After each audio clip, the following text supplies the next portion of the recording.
نحمده ونصلي على رسوله الكريم اما بعد فقد قال الله تبارك وتعالى كما ورد في سورة بني اسرائيل اعوذ بالله من الشيطان الرجيم بسم الله الرحمن الرحيم ولا تقربوا الزنا انه كان فاحشة وساء سبيلا ولا تقتلوا النفس التي حرم الله إلا بالحق ومن قتل مظلوما فقد جعلنا لوليه سلطانا فلا يسرف في القتل إنه كان منصورا ولا تقربوا مال اليتيم إلا بالتي هي أحسن حتى يبلغ أشده وأوفوا بالعهد إن العهد كان مسؤولا وَأَوْفُوا الْكَيْلَ إِذَا كِلْتُمْ وَزِنُوا بِالْقِسْطَاسِ الْمُسْتَقِيمِ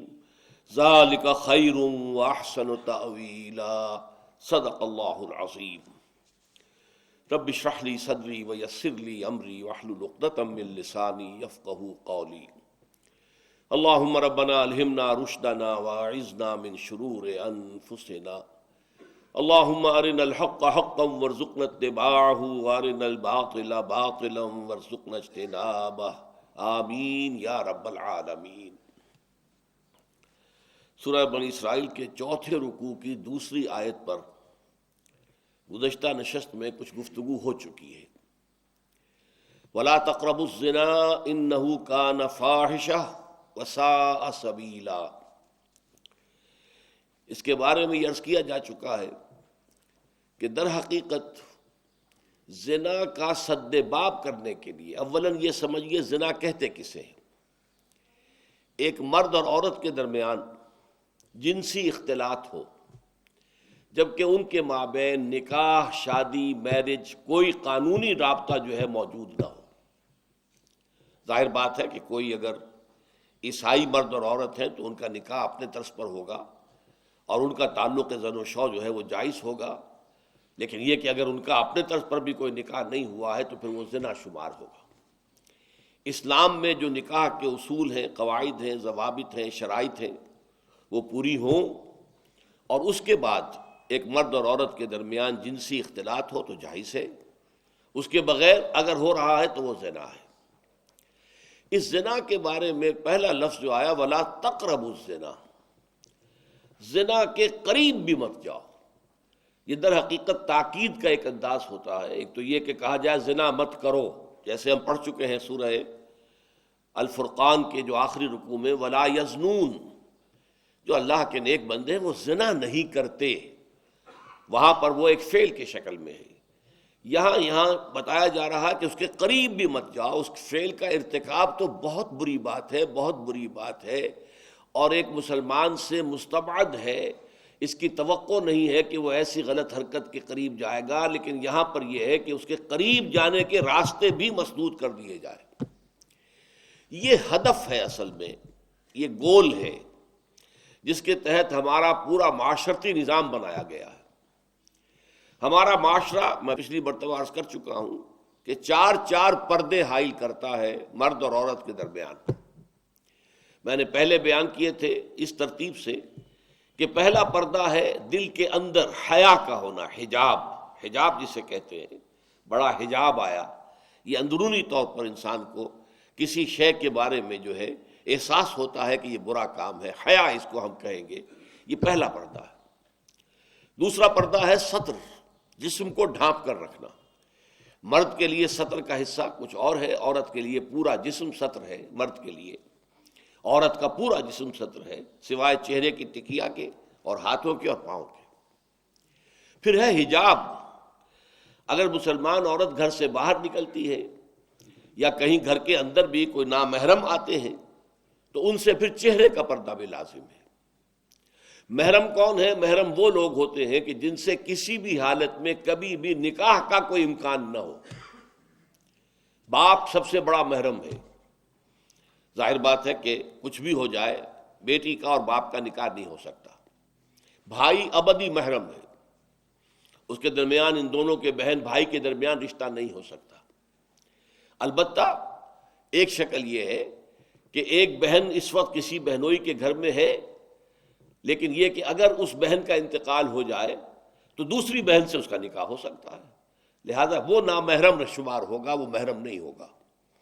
اس حوالے سے وہ جو ابدی محرمات ابدیہ ہے وہ ہیں محرم، اور ان کے سامنے کھلے چہرے کے ساتھ بھی عورت نہیں آ سکتی، اور محرموں کی فہرست جو ہے وہ سورہ نور کے اندر دے دی گئی ہے، بڑی مفصل اور تفصیلی آیت ہے۔ اور چوتھا پردہ یہ ہے کہ معاشرہ غیر مخلوط ہو، مرد و زن کے مابین اختلاط نہ ہو، مخلوط مجالس نہ ہو، دفتروں میں مل جل کر کام نہ کیا جا رہا ہو، اور کہیں کہیں کارخانے میں شانہ بشانہ کھڑے ہو کر کام نہ کیا جا رہا ہو، نہیں، یہ معاملہ غلط ہے، بلکہ سیگریگیٹڈ سوسائٹی، عورتوں کے دائرہ کار، کسی شے پر پابندی نہیں ہے، عورتوں کے لیے تفریح گاہیں بنائیں آپ جس میں صرف عورتیں اور بچے جا سکتے ہو ایک خاص عمر کی حد تک، مرد نہیں جائیں گے۔ مردوں کے لیے تفریح گاہیں علیحدہ ہوں گی، وہاں عورتیں نہیں جائیں گی۔ تو عورتوں اور مردوں کے درمیان عدم اختلاط، مدارس ہے، اسکول ہے، کالج ہے، یونیورسٹیاں علیحدہ علیحدہ بنا دیجیے، پڑھیں وہ بھی، یہ بھی پڑھیں، لیکن مخلوط نہ ہو، مخلوط تعلیم نہیں۔ تو یہ جو ہے غیر مخلوط معاشرت، یہ در حقیقت اسلامی معاشرے کا سب سے بڑا امتیاز ہے، سب سے بڑا علم ہے، سب سے بڑا شعار ہے۔ کوئی بھی غیر مسلم جو ہے اسلامی معاشرے میں آئے گا تو سب سے زیادہ بات جو اسے محسوس ہوگی وہ یہ ہے کہ یہاں عورتیں اور مرد جو ہیں وہ آپس میں ملے جلے ہوئے نہیں ہیں، بلکہ ان کے درمیان ایک گویا کہ بہت بڑا پردہ جو ہے معاشرے کے اندر لٹکا ہوا ہے، سیگریگیشن ہے۔ باقی یہ ہے کہ سطر سے آگے جسم جو ہے وہ صرف زوجین کے سامنے کھلے گا، مرد کا سطر صرف بیوی کے سامنے کھلے گا، یا ڈاکٹر اگر کوئی سرجری کرنی ہے تو ظاہر بات ہے کہ اس میں وہ پردہ نہیں ہوگا۔ عورت کا بھی چہرہ، ہاتھ اور پیر کے علاوہ جسم کا کوئی حصہ کسی محرم کے سامنے نہیں کھلے گا سوائے شوہر کے یا ڈاکٹر کے۔ یہ سارا جو تفصیلی نظام دیا گیا ہے، اس کا ہدف کیا ہے کہ یہ مرد اور عورت کے درمیان جو کشش اللہ نے رکھی ہے، زبردست کشش، یہ کشش اگر نہ ہو تو تمدن کا یہ ہنگامہ ہی نہ ہو، شادیاں لوگ کریں ہی نہ، اور لوگ جو ہے یہ مشقتیں اور یہ مصیبتیں جھیلیں ہی نہ، اولاد کی پیدائش ہے، پھر ان کی پرورش ہے، پھر انہیں کھلانا پلانا ہے، ان کی تعلیم ہے، ان کی علاج معالجہ ہے، 100 کھکھیڑ ہے۔ یہ سارا انسان کیوں برداشت کرتا ہے کہ جنسی جذبہ بہت زوردار اللہ تعالیٰ نے انسانوں میں رکھ دیا ہے، تو جتنا یہ زوردار جذبہ ہے اتنا ہی اسے کنٹرول کرنے کے لیے گھوڑا جتنا منہ زور ہو اتنی ہی مضبوط لگام اس کو دینی چاہیے، لہذا اس کے لیے یہ حدود اور قیود عائد کر دیے گئے تاکہ جو سیکشول ارج ہے یا سیکشول اٹریکشن جو کہ جنسی طور پر انسان کے اندر ہے، مرد میں بھی ہے عورت میں بھی ہے، وہ کل کی کل زوجین پر مرتکز ہو جائے، شوہر کا وہ پوری سیکشول ارج جو ہے وہ اپنی بیوی پر مرکوز ہو، بیوی کی وہ پوری جو سیکشول ارج ہے وہ اپنے شوہر پر مرکوز ہو، ادھر ادھر نگاہیں نہ بھٹکیں، مبادا کہیں جا کر کسی مرد کی نگاہ میں کوئی عورت کھب گئی، اب ظاہر بات ہے کہ آنکھ سے ہو کر وہ تصویر جو ہے نہا خانہ دل میں اتر جاتی ہے، پھر وہ خوابوں میں آئے گی، خیال میں چھائی رہے گی، نتیجہ کیا ہوگا؟ اپنی بیوی کی طرف سے توجہ ہٹ جائے گی، وہ جو بانڈ آف لو ہے اور باہمی اٹینشن ہے ایک دوسرے کی طرف شوہر اور بیوی کی، وہ کم ہو جائے گی، اور اس کا نتیجہ کیا نکلے گا کہ خاندان کا ادارہ کمزور ہو جائے گا، جس سے کہ اسلام چاہتا ہے کہ بہت مضبوط ادارہ ہو۔ اس لیے یہ ساری قدغنیں ہیں، یہ سارے ضوابط ہیں، یہ قواعد ہیں، بلکہ اسلامی معاشرے کا جیسا کہ میں نے عرض کیا ہے یہ سب سے نمایاں وصف ہے کہ یہاں مرد و زن کا اختلاط نہیں ہے، کوئی فری انٹرمکسنگ نہیں ہے۔ وَلَا تَقْرَبُوا الزِّنَا إِنَّهُ كَانَ فَاحِشَةً وَسَاءَ سَبِيلًا۔ اب زنا کے لیے دو الفاظ جو آئے، یہ بہت بڑا فحش کام ہے، یہ فحش کام جو یہ حیا کی ضد ہے، یعنی اگر انسان زنا کا ارتکاب کرتا ہے تو اس کے اندر اللہ تعالیٰ نے جو حیا کا فطری حجاب رکھا ہوا ہے وہ ختم ہو جاتا ہے۔ اور آپ کو معلوم ہے کہاوت ہے فارسی کی کہ بے حیا باش و ہر چہ خواہی کن، ایک دفعہ یہ حیا کا پردہ اٹھ جائے تو پھر انسان جو چاہے کرے، پھر یہ کہ وہ بندش انٹرنل جو ایک ہے انسان کے لیے ریسٹرینٹ انٹرنل وہ ختم ہو گئی، پھر انسان چاہے جس وادی میں جائے منہ مارے، جو چاہے غلط کام کرے، تو کیونکہ انسان کی انفرادی شخصیت کے لیے والحیاء شعبۃ من الایمان، حیا جو ہے وہ ایمان کا ایک شعبہ ہے، ایمان کا حصہ ہے، ایمان کا جز ہے، ایمان کی شاخ ہے۔ یہ اگر ختم ہو گیا تو انسان کی سیرت اور کردار جو ہے وہ ساری کی ساری جو ہے پھر یوں سمجھیے کہ جیسے ایک پھوڑے کے اندر سے مواد جو ہے نکل جاتا ہے باہر، ایسے ہی وہ انسانی شخصیت میں سے وہ سیرت و کردار کا مواد نکل جائے گا۔ وَسَاءَ سَبِيلًا، اور برا راستہ ہے۔ اس میں اشارہ ہو رہا ہے اس بات کی طرف جو میں نے پہلے آپ کے سامنے بیان کر دی کہ در حقیقت جس معاشرے میں زنا کا عام چلن ہو جائے اس میں خاندانی نظام برباد ہو جاتا ہے۔ اگر عام چلن ہے معاشرے کے اندر زنا کا تو شوہر کو بیوی پر اعتماد نہیں ہوگا کہ پتہ نہیں میں جب دفتر چلا جاتا ہوں تو میرے پیچھے یہ کیا کرتی ہے، بیوی کو شوہر پر اعتماد نہیں ہوگا یہ گھر سے باہر جب جاتا تو کیا کرتا ہے مجھے کیا معلوم۔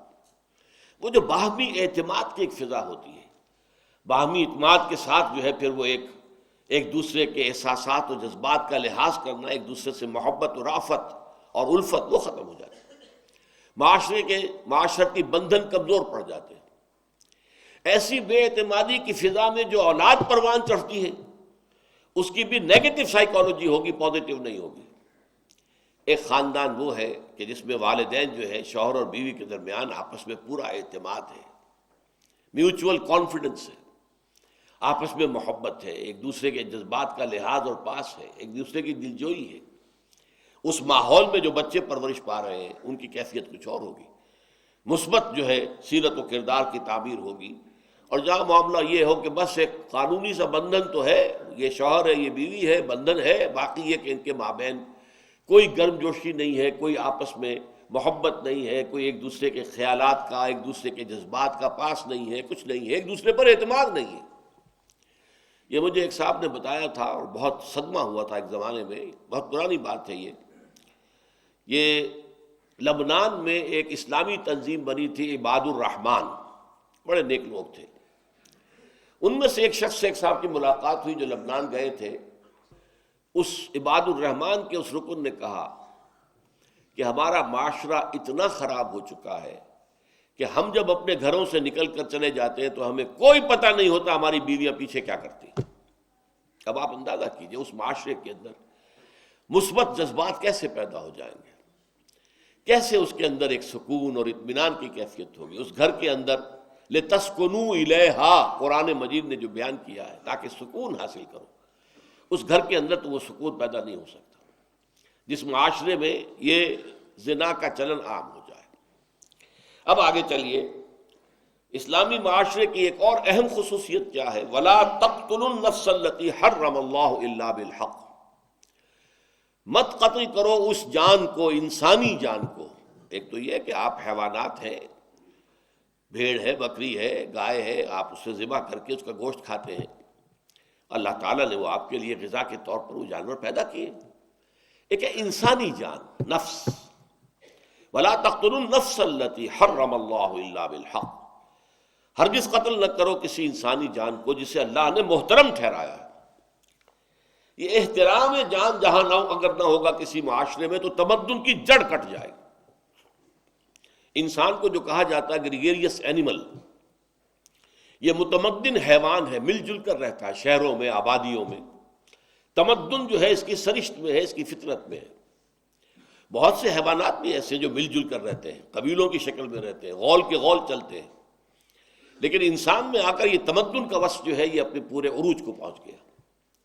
لیکن اس تمدن کی بنیاد یہ ہے کہ ایک دوسرے کی جان کی اور ایک دوسرے کے مال کی پوری جو ہے وہ لحاظ رکھا جائے کہ کسی کی جان کو نقصان پہنچایا جائے نہ اس کے مال کو نقصان پہنچایا جائے، اور اس میں سب سے پہلے شے جو ہے وہ جان آتی ہے۔ یہی وجہ ہے کہ سورہ مائدہ میں ایک آیت مبارکہ میں فرمایا گیا کہ اگر کسی شخص نے ایک انسانی جان کو بھی ناحق قتل کر دیا فَكَأَنَّمَا قَتَلَ النَّاسَ جَمِيعًا، تو یہ ایسے گویا کہ اس نے تمام انسانوں کو قتل کر دیا، یعنی اس نے انسانی تمدن کی جڑ کاٹ دی۔ وَمَنْ أَحْيَاهَا فَكَأَنَّمَا أَحْيَا النَّاسَ جَمِيعًا، اور جس نے ایک انسانی جان کو بچا لیا اس نے گویا کہ تمام انسانوں کی جان کو بچا لیا۔ تو جہاں انسانی جان کا احترام ختم ہو جائے گا تمدن کی جڑ کٹ جائے گی۔ یہ اینٹی سوشل ہے ایک تحریک. اور جیسا کہ ہمارے معاشرے میں ہو رہا ہے، چھوٹی چھوٹی باتوں پر انسان کی جان لے لی جاتی ہے. چند روپوں کے لین دین کا مسئلہ ہو رہا ہے، لیکن بحث کے اندر جذبات اتنے جو ہے وہ مشتعل ہو گئے کہ قتل کر دیا. ذرا سا بچوں کا کوئی جھگڑا آپس میں ہوا ہے اور وہ جھگڑا طول کھینچ گیا، اس میں قتل در قتل معاملات ہو رہے ہیں. انسانی جان کا احترام ختم ہو چکا ہے. البتہ الا بالحق، ہاں ایسا نہیں ہے کہ انسانی جان کسی بھی صورت میں نہیں لی جا سکتی، حق کے ساتھ لی جا سکتی ہے. وہ حق کیا ہے؟ احادیث کے اندر 4 شکلیں بیان کی گئی ہیں جو قتل بالحق ہوگا. نمبر 1، قتل عمد کی سزا کے طور پر انسان کو قتل کیا جانا. جان بوجھ کر کسی نے کسی انسان کو قتل کیا ہے تو اس کے بدلے میں اس کی جان لی جائے گی.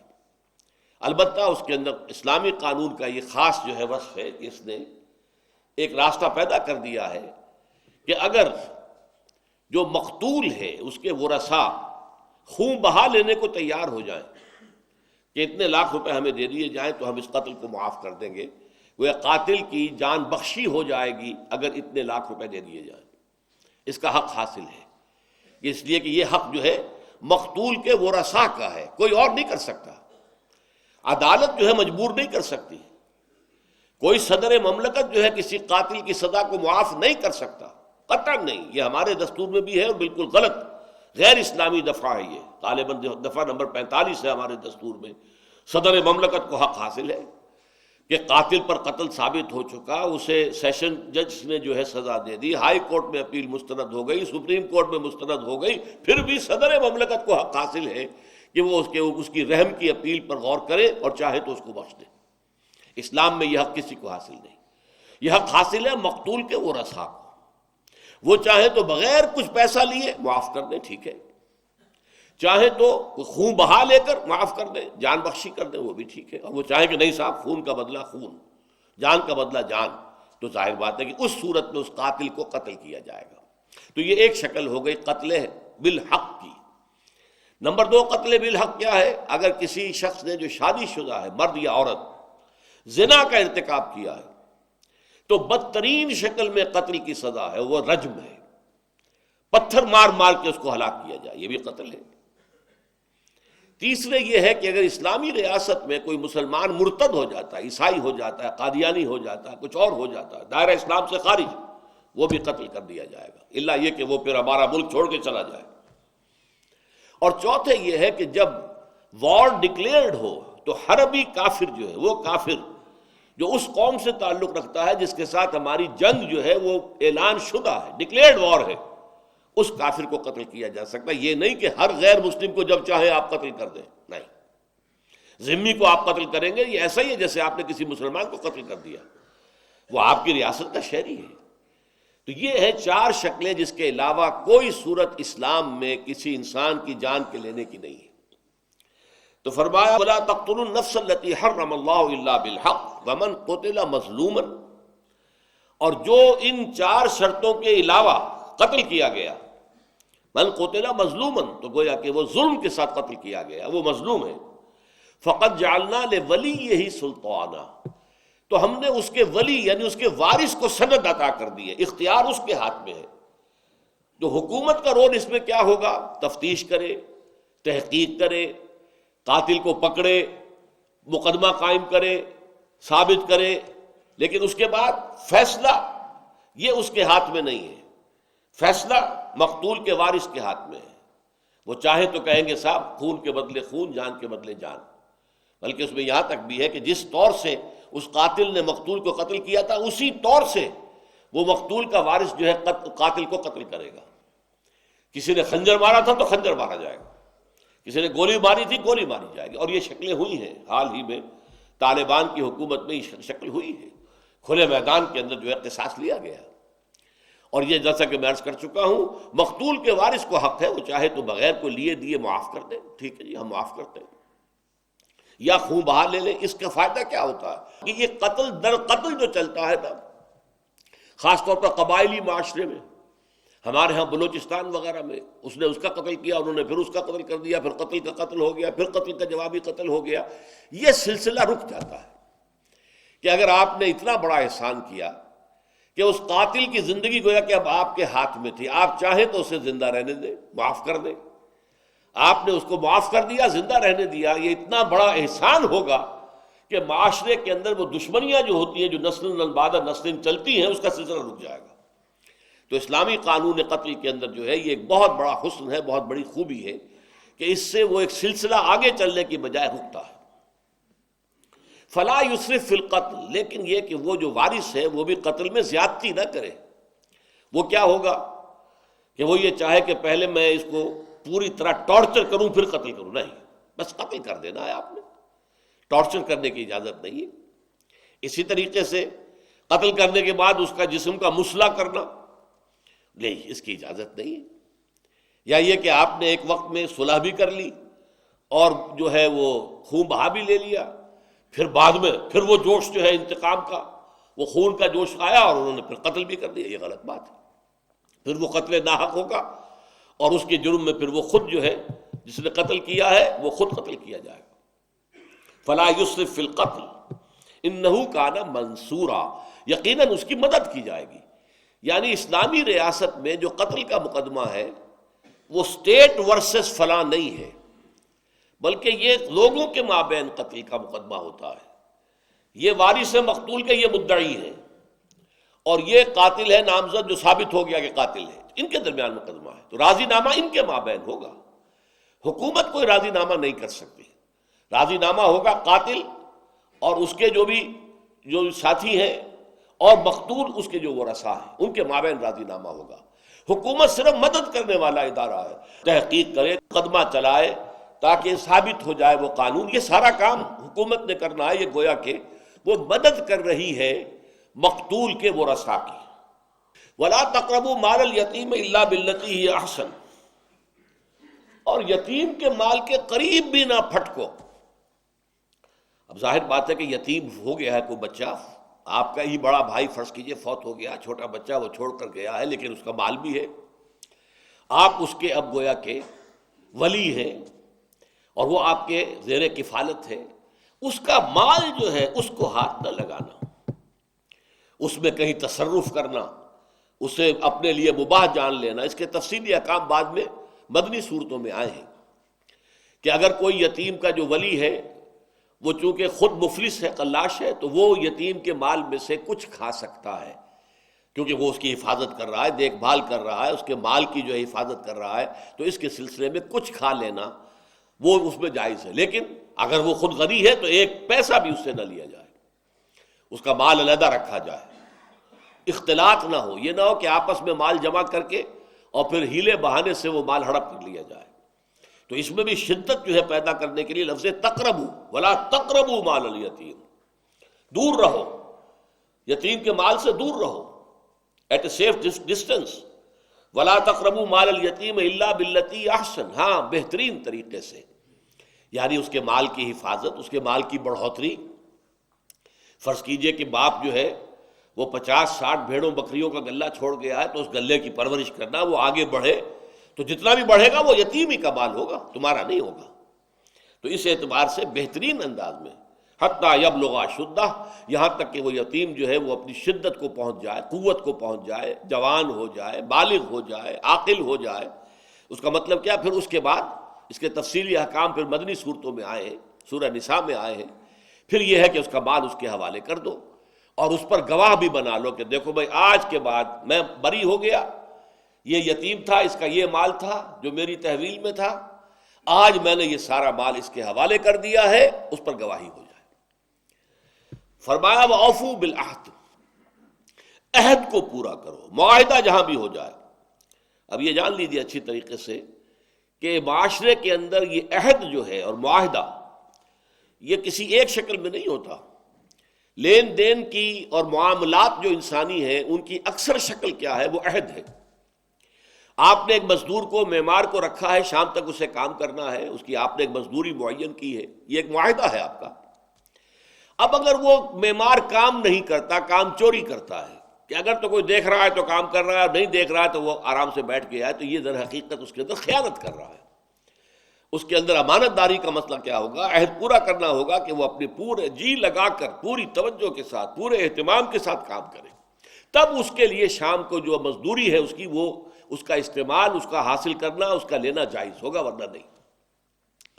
اسی طرح امپلائر امپلائی، لوگ محکموں کے اندر ملازم ہیں، سرکاری ملازم ہیں، پرائیویٹ کمپنیوں میں ملازم ہیں، ریمونریشنز طے ہیں، ان کے یہ حقوق ہیں، ان کو یہ کچھ ملے گا، تو اب اس کے اندر بھی ایک معاہدہ ہے۔ شادی بھی ایک سوشل کانٹریکٹ ہے، ایک عورت اور ایک مرد کے درمیان۔ عورت کے حقوق ہیں وہ مرد کو ادا کرنے ہوں گے، مرد کے حقوق ہیں وہ عورت کو ادا کرنے ہوں گے۔ تو یہ اوفو بالعہد جو ہے، یہ میں اس سے پہلے جو دوسرا درس تھا ہمارے منتخب نصاب کا، اس میں آیا بر میں بھی آیا ہے، والموفون بعہدہم اذا عاہدوا، اور اپنے عہد کو نبھانے والے، پورا کرنے والے، جبکہ وہ باہم ایک معاہدہ کر لیں۔ تو یہ بھی اس انسانی معاشرے کا، اسلامی معاشرے کا ایک اہم وصف ہے کہ اس میں وعدہ کر لیا جائے تو اس کو پورا کیا جائے۔ ان العہد کان مسئولا، اور دیکھو عہد کے بارے میں تم مسئول ہوگے، عہد مسئول ہے، یعنی اس کے بارے میں سوال کیا جائے گا۔ تم نے فلاں عہد کیا تھا، پورا کیوں نہیں کیا؟ تم نے فلاں وعدہ کیا تھا، پورا کیوں نہیں کیا؟ ان العہد کان مسئولا۔ اور ظاہر بات ہے کہ بندہ مسلم کے لیے، بندہ مومن کے لیے سب سے بڑی بات یہ ہے کہ مجھے اللہ کے ہاں جواب دہی کرنی ہے۔ تو یہ نہ سمجھو کہ یہ معاملہ تو میرے اور اس بندے کے درمیان تھا، اس سے اللہ سے کیا تعلق، نہیں۔ در حقیقت جب تم معاہدہ کر رہے ہوتے ہو تو اللہ گواہ کے طور پر موجود ہوتا ہے۔ اللہ شہید بیننا و بینکم، اللہ گواہ ہے ہمارے اور تمہارے مابین۔ تو اللہ تعالیٰ جو ہے پھر مواخذہ کرے گا، پوچھے گا تم نے وہ عہد جو ہے پورا کیوں نہیں کیا۔ وَأَوْفُوا الْكَيْلَ إِذَا كِلْتُمْ، یہ مالی معاملات میں اب آ گیا۔ یہ کہتے ہیں ماپ کر دینا، جو بیع و شرع ہے، بعض چیزیں وہ ہے جو ناپ کر دی جاتی، کپڑا ناپ کر دیا جا رہا ہے، 2 گز ہے، 4 گز ہے، 8 گز ہے، یہ ناپا جا رہا ہے۔ یا بعض اوقات ہوتا ہے کہ گندم بھی جو ہے کسی پیمانے کے، ساع وغیرہ جو ہے یہ پیمانے ہیں، یہ وزن نہیں ہے۔ تو اگر تم ناپ کر کوئی شے دے رہے ہو، وَأَوْفُوا الْكَيْلَ إِذَا كِلْتُمْ، تو پیمانے کو پورا پورا بھرو، اس میں کوئی کمی نہ کرو۔ وَزِنُوا بِالْقِسْطَاسِ الْمُسْتَقِيمِ، اور اگر تول کر دے رہے ہو تو سیدھی ڈنڈی کے ساتھ تولو، اس میں کوئی ڈنڈی نہ مارو، کوئی کمی نہ کرو۔ وَلَا تَبْخَسُوا النَّاسَ أَشْيَاءَهُمْ، لوگوں کو ان کی چیزوں سے، ان کے مال سے محروم نہ کرو۔ اب یہ ہے دیانت، لین دین میں، خرید و فروخت میں، یہ معاملات انسانی کا اہم باب ہے۔ تو اسلامی معاشرے کے احکام کے اندر یہ بھی بنیادی اہمیت کے حامل احکام ہیں۔ وَأَوْفُوا الْكَيْلَ إِذَا كِلْتُمْ وَزِنُوا بِالْقِسْطَاسِ الْمُسْتَقِيمِ ذَلِكَ خَيْرٌ وَأَحْسَنُ تَأْوِيلًا، یہی طرز عمل بہتر بھی ہے، تمہارے لیے بہتر ہے۔ ورنہ واقعہ یہ ہے کہ قرآن مجید میں ایک سورت جو ہے مکی صورتوں میں سے، وَيْلٌ لِّلْمُطَفِّفِينَ، ہلاکت ہے، بربادی ہے ناپنے میں، تول میں کمی کرنے والوں کے لیے۔ متففین، اور ظاہر بات ہے کتنی کمی آپ کر لیں گے، ذرا ڈنڈی ماریں گے تو وہ 16 چٹانک کی بجائے 15.5 چٹانک دے دیں گے، 15 چٹانک دے دیں گے۔ آپ نے آدھی چٹانک بچایا نا، کیا بچایا؟ لیکن اس آدھی چٹانک میں آپ کا ایمان ضائع ہو گیا، ثابت ہو گیا کہ آپ کے اندر ایمان نہیں ہے، آپ کو یقین نہیں ہے کہ اللہ دیکھ رہا ہے، آپ کے گاہک نے نہیں دیکھا ہے کہ آپ کے ہاتھ کی یہ جنبش ہو گئی ڈنڈی مارنے کی، اللہ نے تو دیکھا ہے نا۔ وَيْلٌ لِّلْمُطَفِّفِينَ الَّذِينَ إِذَا اكْتَالُوا عَلَى النَّاسِ يَسْتَوْفُونَ، جب وہ ناپ کر لیتے ہیں تو پورا پورا لیتے ہیں۔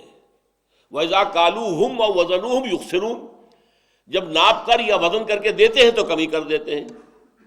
أَلَا يَظُنُّ أُولَٰئِكَ أَنَّهُم مَّبْعُوثُونَ لِيَوْمٍ عَظِيمٍ يَوْمَ يَقُومُ النَّاسُ لِرَبِّ الْعَالَمِينَ، کیا انہیں یہ خیال نہیں ہے کہ انہیں اٹھایا جائے گا مرنے کے بعد، اور پھر انہیں اس یوم عظیم، بڑے عظیم دن اپنے رب کے حضور میں کھڑے ہونا ہوگا جواب دہی کے لیے۔ یہ احساس پیدا کرنا در حقیقت یہ ہے ایمان کا تقاضا۔ اس لیے ایک حدیث جس کے بارے میں آتا، حضرت انس بن مالک رضی اللہ تعالی عنہ، جو حضور کے خادم خاص تھے اور جو 9 برس تک حضور کی خدمت کرتے رہے، وہ یہ فرماتے ہیں کہ قلما خطبنا رسول اللہ صلی اللہ علیہ وسلم الا قال، شاذ ہی ہوگا کوئی ایسا وعظ کہ آپ نے ہمیں دیا ہو، خطبہ دیا ہو اور یہ الفاظ اس میں ادا نہ کیے ہو۔ گویا کہ ہمیشہ حضور یہ الفاظ اپنے خطبے میں شامل کرتے تھے، لا ایمان لمن لا امانت لہ ولا دین لمن لا عہد لہ، جس شخص میں امانت داری کا وصف نہیں، اس کے کوئی ایمان نہیں، اور جس شخص میں عہد پورا کرنے کا وصف نہیں، اس کا کوئی دین نہیں۔ اس لیے کہ دین بھی تو ایک عہد ہے، ایاک نعبد و ایاک نستعین، یہ معاہدہ ہے، بہت بڑا معاہدہ ہے۔ آپ 10 روپے کا معاہدہ پورا نہیں کرتے تو یہ پوری زندگی کا معاہدہ کیسے پورا کر دیں گے؟ ولا دین لمن لا عہد لہ۔ تو ذالک خیر واحسن تاویلا، نتیجے کے اعتبار سے بہترین یہی ہے۔ تم ڈنڈی مارو گے برکت ختم ہو جائے گی، تم جھوٹ بولو گے، ایک حدیث میں آتا ہے کہ قسم کھانے سے مال تو بک جاتا ہے لیکن برکت ختم ہو جاتی ہے۔ سیدھی سیدھی بات ہے، یہ مال ہے، یہ قیمت ہے، آپ کو پسند ہے لے لیجیے، ورنہ نہیں۔ خدا کی قسم اور فلاں یہ ہے اور یہ ہے، میں نے تو اتنے میں لیا ہے اور یہ کیا، اس میں جھوٹ شامل کر رہے ہیں، کیا فائدہ؟ اس سے ہو سکتا ہے کوئی شخص متاثر ہو کر مال تو آپ کا خرید لے لیکن برکت ختم ہو جائے۔ تو وَأَوْفُوا الْكَيْلَ إِذَا كِلْتُمْ وَزِنُوا بِالْقِسْطَاسِ الْمُسْتَقِيمِ ذَلِكَ خَيْرٌ وَأَحْسَنُ تَأْوِيلًا۔ بارک اللہ لی ولکم فی القرآن العظیم ونفعنی وإیاکم بالآیات والذکر الحکیم۔